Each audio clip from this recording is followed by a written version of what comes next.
Hello RC friends, welcome to Props and Wheels and to another episode of the Flybear SU-35. You may just say, hey, you have already done videos on this airplane, is one necessary? I think it is, and I will tell you why. I'm claiming that it's going to fly much better this time, and it's breezy, but I'm not afraid of it, and let's see if really it's going to fly better.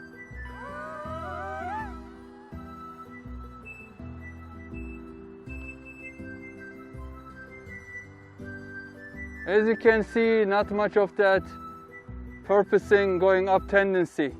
It's flying much better than last few times, and it does a little bit, but it is significantly better, and it's not trying to go to the heaven at like a 20% throttle. And it's flying a little faster, I think. And what is the reason? Let me go back and show you why it is flying better. It is expected that two-channel airplanes do porpoising or going up and down, undulating. But during the last couple of flights, my observation was this one was going up more than down. So it suggests me it is tail heavy. So what I'm trying to do here is pulling the CG or center of gravity a little forward so it matches the center of lift, so they balance out, so it won't do that motion as much. Because even at low throttle setting, it was tending to go up like this. So when I cut power, it was coming down like this, and then it was wagging its tail a little too much like that, the wings, which suggests me that it's a little tail heavy. So what I'm going to do is I was planning to put a pen in the front inside the nose cone, but it's all too big, so dime fits better. I'm just going to put a dab of hot glue and put that in, and hopefully that will fix the issue. It's still a little bigger than needed, but I think this will fit around it. And if this works, I can just find a washer that's a smaller diameter and be able to fit this about the same weight as the dime. And if this works out, I'm going to call this 10-cent fix. If it flies better, it's going to my 10-cent fix. It's well worth it, the dime. Alright, let's go outside and fly and see. Makes any difference. The nose looks a little kind of strange, but that's okay. As long as it flies well, I don't care.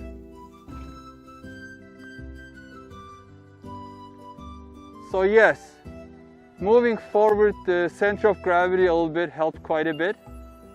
It became a faster airplane. It's not as slow, so it is flying about 40% throttle right now, and it's still coming down. And you have to make sure that to compensate for that, before it was going up in the heavens and not coming down, and now as soon as you turn up the throttle, it's starting to come back, especially during turns. But I think it's more controllable this way, in my opinion. And giving a little bit throttle, increasing throttle during the turns, and then cutting it off just helps quite a bit. And it's coming really fast the other way because it is quite breezy coming back. So this is going almost towards the wind, and then I'm just going to make a turn. So it's definitely flying faster. I'm going to cut down the power a little bit to come down. I think what I can do is, so I put a dime, as you have seen in the video. I need to find something that's slightly,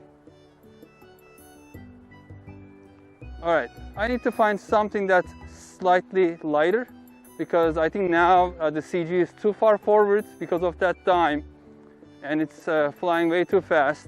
There's no or very little porpoising going up and down, but now I'm struggling to keep it up in the air. So it definitely is worth doing a 10-cent or 5-cent, whatever you call it, fix for this. Maybe 10 cents was too much, 5 cents will be better. So I just wanted to give you a quick update because I think this is well worth the $35 I paid for it. and it flies great for a 2-channel airplane. In the past, I didn't even consider 2-channel airplanes for anybody except like for little kids playing for 5 minutes and breaking it. But this is really sturdy and flies great right now. Before it wasn't flying as good, but it was still recommended. But now with this little fix, I recommend it even more. And it's indestructible, seriously, it's indestructible. You cannot really break it, especially with this soft nose. So it is flying great. I'm going to fly it a little more, and then I think it's going to be the last video unless I made another improvement and it gets even better with a little bit less weight. But right now, as you can see,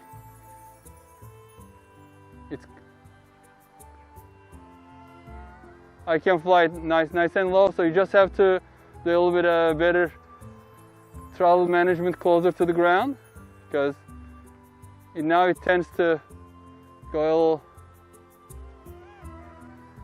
little faster and closer to the ground. If you don't give enough throttle, it comes down pretty quickly. And when it turns into the wind, it just dips down first and then starts going up. All right, come to Papa. Yeah, here it is. Just to be able to make an apples to apples comparison, I took the dime off and I'm going to fly it like before without the extra weight, without the CG moved a little forward. So let's see if it's going to make a difference or worse, better. Oh, it immediately starts trying to go up, as you can see, and yeah, it's doing more porpoising. It's definitely flying slower, but I mean, it's not bad. I think something in between would be better. I'm at like if you look, 20% throttle and still flying pretty good, but it just keeps getting its nose up. So I think half the weight of a dime would be a better choice. Just wanted to give you a comparison. So I think some in between would be the best choice.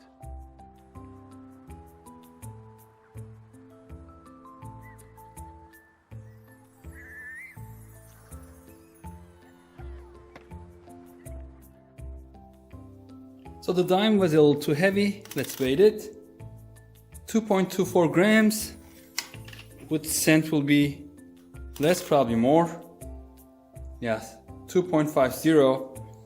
And I think I'm going to settle with these two washers, whatever they are, 0.84. So it's a little less than half of the dime, but this should give enough balance between really being tail heavy and nose heavy. And so I'm just going to settle with these. I have several more 2-channel airplanes on the way. So this kind of started my fascination in 2-channel airplanes. I don't know why, because they are so cheap and nowadays they are flying pretty good. So I ordered more. Anyway, please stay tuned. More videos coming. Thank you very much for watching. Stay safe and healthy. See you on the next video. Bye bye.